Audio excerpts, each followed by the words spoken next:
Donc Johnson c'est 6 doses, le Pfizer ça sera 7 doses. Vous avez déjà fait Pfizer? Oui, j'ai déjà. Ok.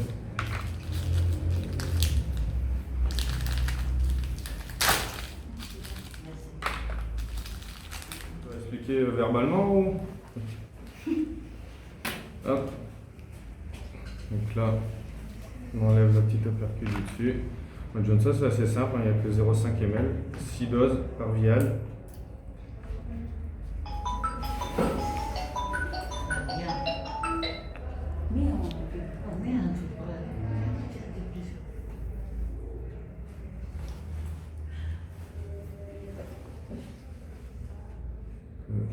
Limiter au maximum les bulles d'air. Hein.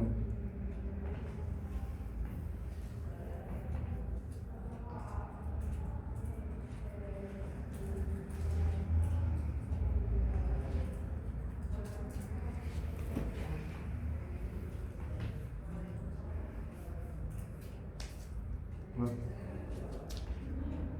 Désolé. Voilà. C'est bon. On n'a pas fait beaucoup plus que ça. Ah non, ça c'est fait vrai. de la tuer. C'est pour ça qu'il faut limiter les bulles d'air avant de taper, forcément, il n'y a pas nécessaire. Comme l'injection, c'est un intramusculaire. Les bulles, c'est. Ça n'a pas de... Si il y a un intra, c'est là aussi. Ah oui. Sinon, c'est pour ça.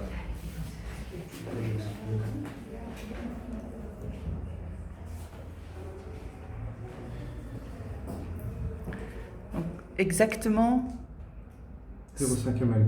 5 ml. 0,5. 0,5 ml. Et Pfizer, ça sera 0,3. Donc ici, c'est du J&J, exactement 0,5 ml. Et Pfizer, ce sera 0,3 ml. Voilà.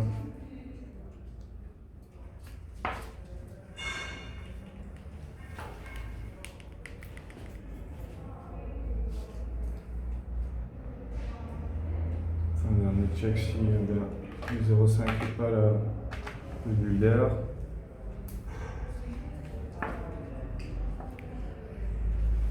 Là où là il y a une petite surpression à enlever puisqu'on rajoute du sérum physiologique. Et du coup comme on rajoute du volume, bah, il y a une surpression dans le vial.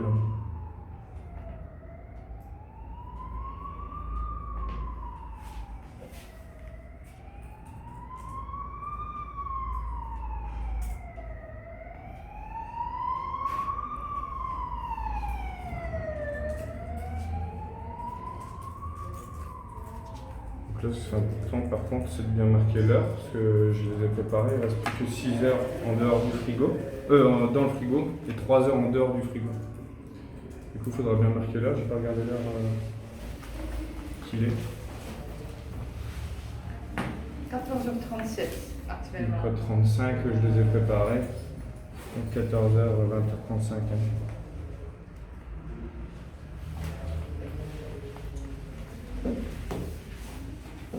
Donc normalement on a des petits stickers pour les mettre sur les seringues.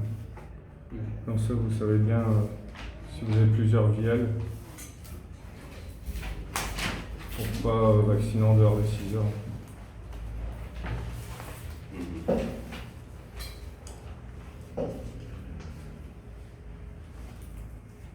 Désolé.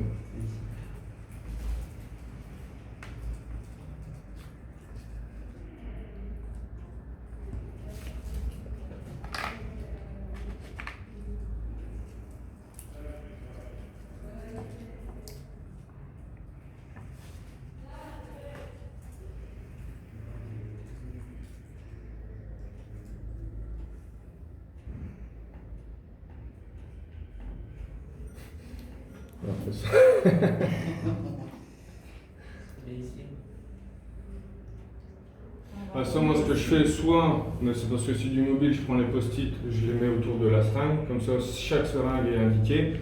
Si vous pensez que vous pourrez gérer facilement, vous prenez votre bassin uniforme, vous mettez un post-it et vous mettez l'heure et la date à laquelle vous voulez.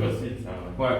Mais moi, ce que je fais, c'est au lieu de prendre un vial, de prendre une dose, de remettre le vial, vous prenez un vial, vous produisez les 6 doses. Ça minimise le risque d'erreur, parce qu'au moins vous avez vos 6 doses qui sont dans un bassin, elles sont produites. De toute manière, il est percuté, donc il n'y a quand même que 6 heures. Ouais. Donc une fois que vous le percutez, vous faites les 6 prélèvements, quoi. Ouais. Comme ça, c'est plus facile pour la gestion. S'il y a une augmentation de flux, vous avez un bassin uniforme à telle heure, à telle heure, à telle heure, à telle heure. Et donc ici, donc là, je mets l'heure. Donc c'était 14h25.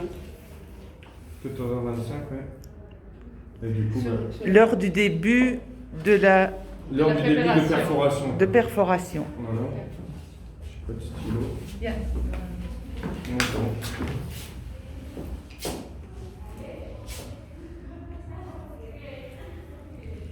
Bon, la date après c'est aujourd'hui puisqu'il sera plus utilisable demain, quoi. Et comme ça vous les jetez, quoi. Vous les jetez après. Si en reste, quoi, vous les jetez, au moins vous ne perdez pas dans les heures, quoi. Est-ce que pour les fioles qui se trouvent dans les box, Ça, donc du coup, ça nous on les récupère. ils sont dans les box. Oui. Là, qu'est-ce qu'on doit... En fait, j'avais des habilités. Voilà. Alors ça, c'est ça la problématique, c'est